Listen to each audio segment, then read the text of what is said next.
Príjemný dobrý deň želám všetkým občanom Nitrianskeho samosprávneho kraja. Volám sa Tibor Tóth, mám 52 rokov, mám vysokoškolské vzdelanie elektrotechnického zamerania. Od roku 1990 pôsobím vo verejnej správe.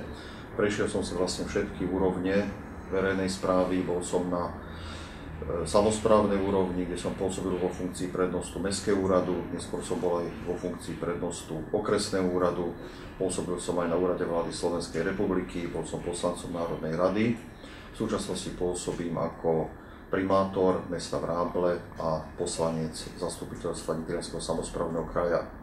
Mám bohaté skúsenosti s prácou a pritiahnutím predovšetkým zahraničných investorov v meste, v ktorom pôsobím, teda vo Vráboch. Máme tam prvý priemyselný park na Slovensku. Túto skúsenosť by som chcel uplatniť aj pri rozvoji Nitrianskeho samosprávneho kraja, predovšetkým okresu Nitra, za ktorý kandidujem. Myslím si, že v spolupráci so samosprávami sa dá vytvoriť naozaj silný okres. My na toho Nitrania máme všetky predpoklady.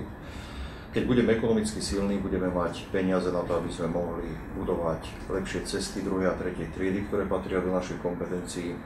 Budeme môcť lepšie zdravotníctvo dotovať, teda vytvárať lepšie podmienky pre zdravie našich občanov, pre sociálne služby, vytvárať podmienky pre neziskové organizácie, aby stavali nové domovy sociálnej starostlivosti. V takom zornom poli mojej pozornosti bude prirodzene aj stredné školstvo, kde sa chceme zamerať na to, aby naši študenti našli uplatnenie potom v tých priemyselných parkoch a závodoch. Myslím, že veľa práce je pred nami, ale verím, že s podporou všetkých občanov Nitrianskeho okresu svoje predstavy budem vedieť realizovať. Ďakujem pekne.